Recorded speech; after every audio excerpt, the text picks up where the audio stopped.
Hey there, this is Gerald with the Rise of the 1%. And I got a question for you. Have you ever wondered why some entrepreneurs and business owners reach the top 1% while others don't?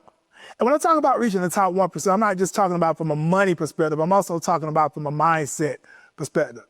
And so in today's video, I want to talk about some of the mental frameworks that I discovered working with some top 1%ers in terms of entrepreneurs and business owners over the last 8.5 years.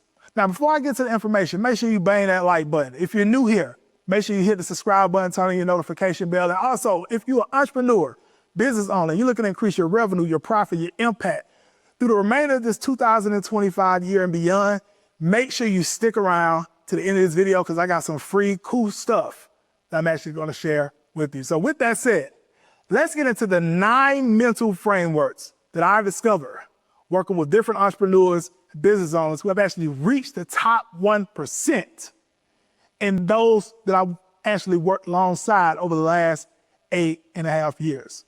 Number 1, those that are in the 1%, they have obsessive ownership over results. What do I mean by that? Well, when it comes to their different aspects of their life and even their business, whatever the results they're getting from their inputs, they take ownership of those results, whether it's good or the results are not as good. They don't play the blame game. They don't do woe's me. They own up to whatever the results that they're getting. Number 2, they're long-term thinkers. A lot of entrepreneurs and business owners that reach the top 1%, they're not into the instant gratification type of mindset, or things just gotta happen right now. They think over 5, 10-year periods of what they're setting out for in terms of different aspects of their life and even their business. Number 3, they have relentless self-awareness. So they continuously do audits on themselves. It could come from the habits, it could come from discipline, their level of execution. They're constantly doing audits to see where they're doing well at when it comes to those different things in terms of like habits, discipline, levels of execution, and also if there's any room for improvement to get better outputs when it comes to different areas of their lives and businesses. Number 4, they believe in discipline over motivation. Discipline over motivation. So they're not looking for motivation from all these different external sources. They believe in staying extremely disciplined. Whatever they say they're going to set out for and whatever that plan is to be able to accomplish what they're setting out for, they're looking at how disciplined am I actually going to be able to achieve these specific outcomes. Not looking for all the motivation. There's nothing wrong with getting motivated here and there, but always keep in mind, motivation tends over time to wear off. Inspiration lasts for a lifetime. And also discipline as well helps with being to achieve certain levels of freedom, whether that's time freedom, financial freedom, etc. Okay? Now, number 5. So number 5 is relentless learning. Relentless learning.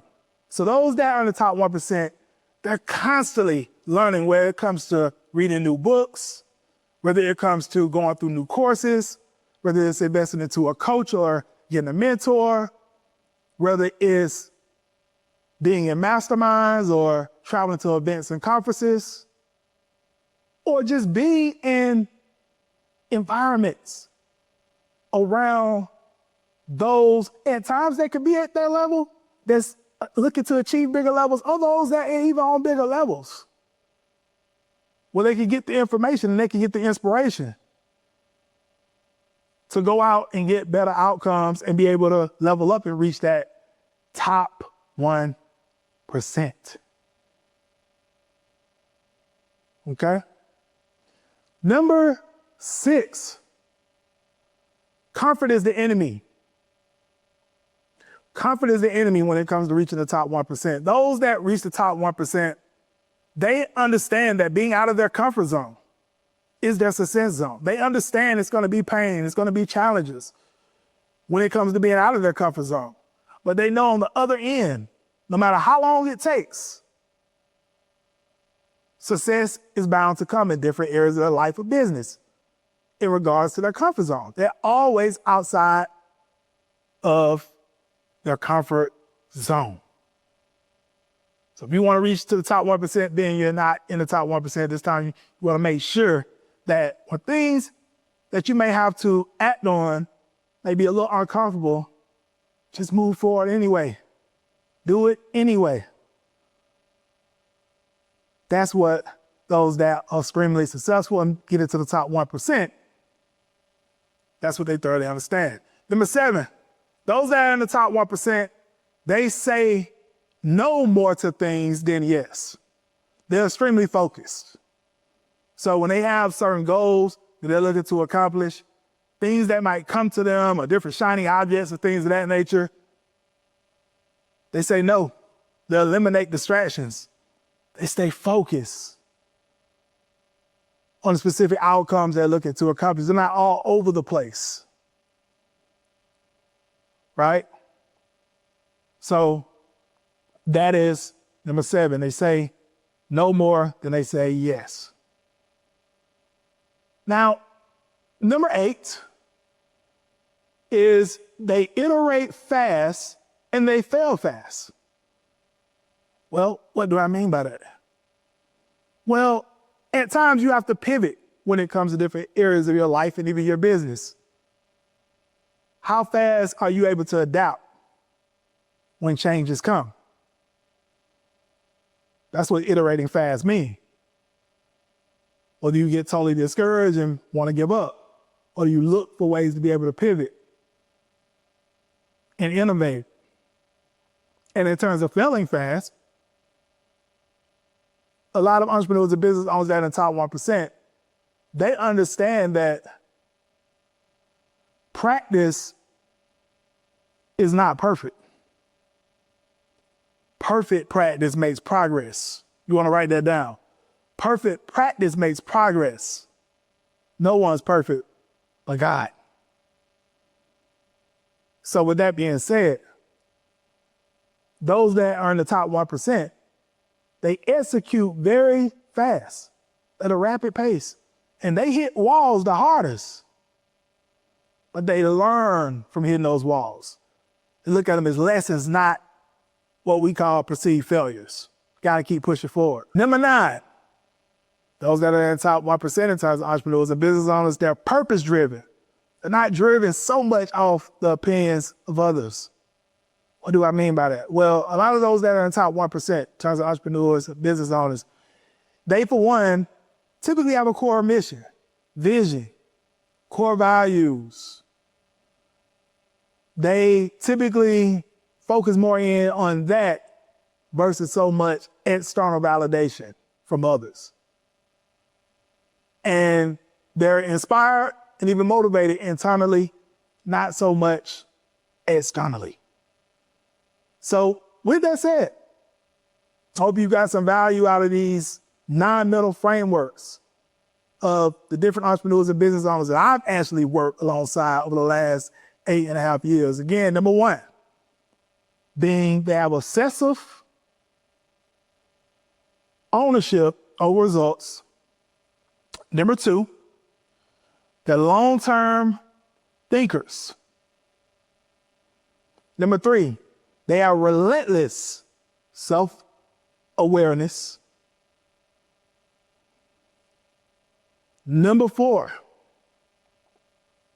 they value discipline at a higher level than motivation. Number 5, they're relentless learners. Number 6, comfort is the enemy.